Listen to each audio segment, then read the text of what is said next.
Борис Иванович, какие преобразования происходят сейчас в госпитале?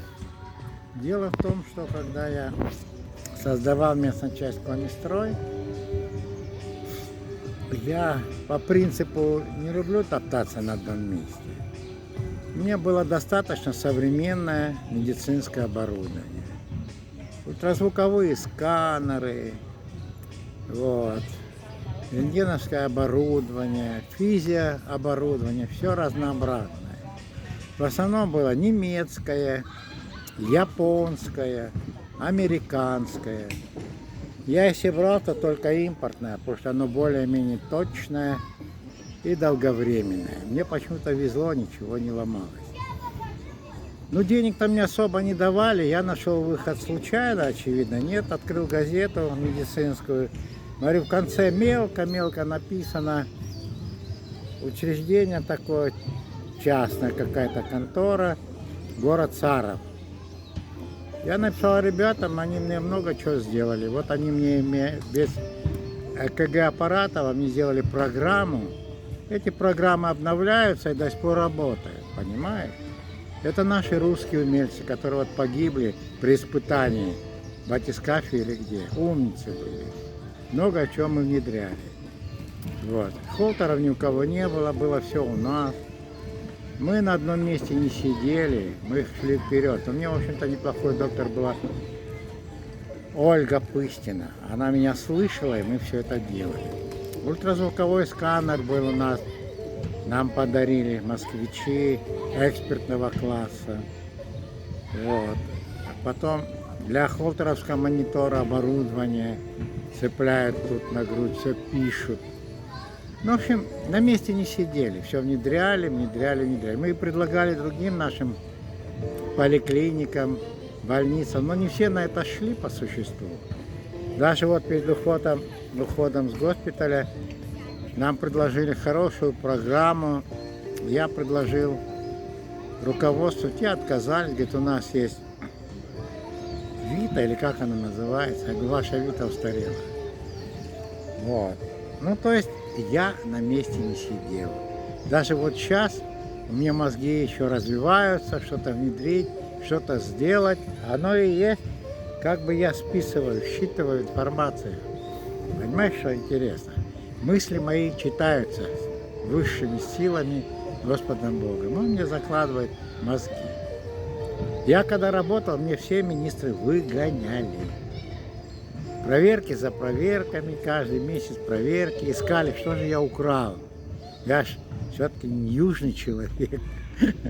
Надо выяснить, что же он ворует. Вот. Искали. Так ничего и не нашли никогда. Может быть, это и хорошо. Проверяющий опыт брали. Мне как надо работать.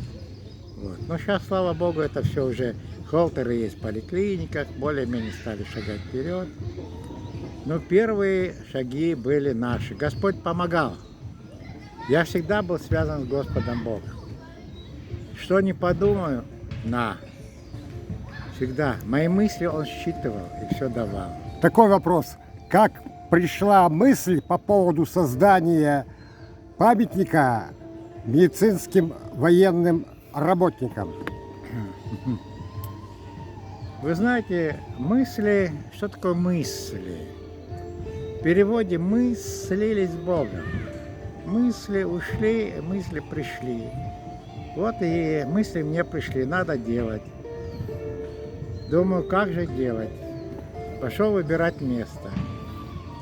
Ну, Господь меня привел к месту медколледжа, где наши девочки учатся, наши русские коми-девочки умницы.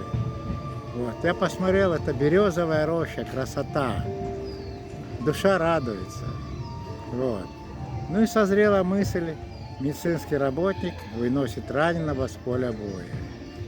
Фактически этот памятник медицинским работникам посвящен всем воинам, империалистической и прочей, даже и гражданской, которые были навязаны России, русскому народу. Понимаешь? Вот. И тогда красавица. Прямо смотришь, русская, чуть бок коми девушка. Проектировала скульптор Настя Анастасия Вагнер. Талантливая девочка, очень талантливая. Вот мы сделали, осветили, открыли. Вот, министр дал мне слово, я там сказал, что это место теперь святое. И не надо говорить много, прошел, посмотрел и сразу в мыслях все есть. Вот так возникла мысль, и моя рука нарисовала. Хотя это Стефановский собор тоже моя рука нарисовала.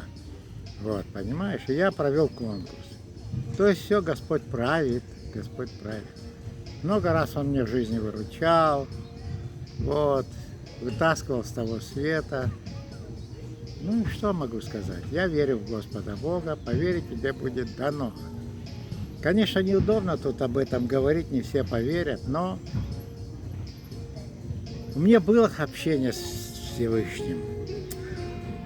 В Сысольском районе, в лесу, в Зазерье.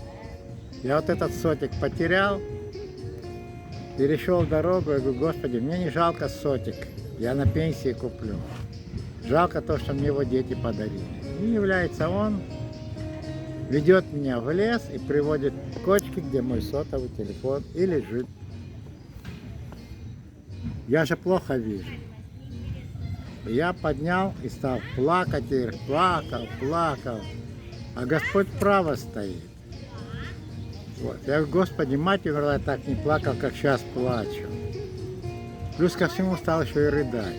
Когда стал еще рыдать, я, Господи, это не покаяние, я не знаю что. В общем, плакал и рыдал, плакал и рыдал.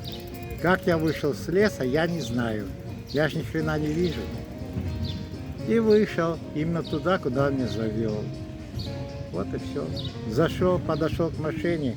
Смотрю, она открытая, хотя была закрыта. Вот так вот.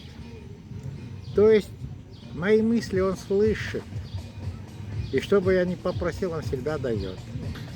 Мысли мы создаем. По вере тебе будет дано.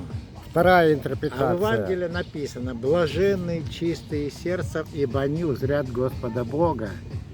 Я звоню в Свято-Казанский храм, Свято-Вознесенский храм ВИП, отцу Георгию рассказываю.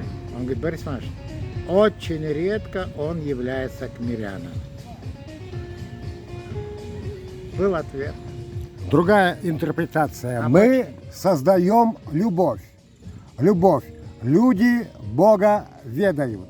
Бог – благо общей гармонии. Ну, так я до сих пор и не понял, почему я плакал и рыдал.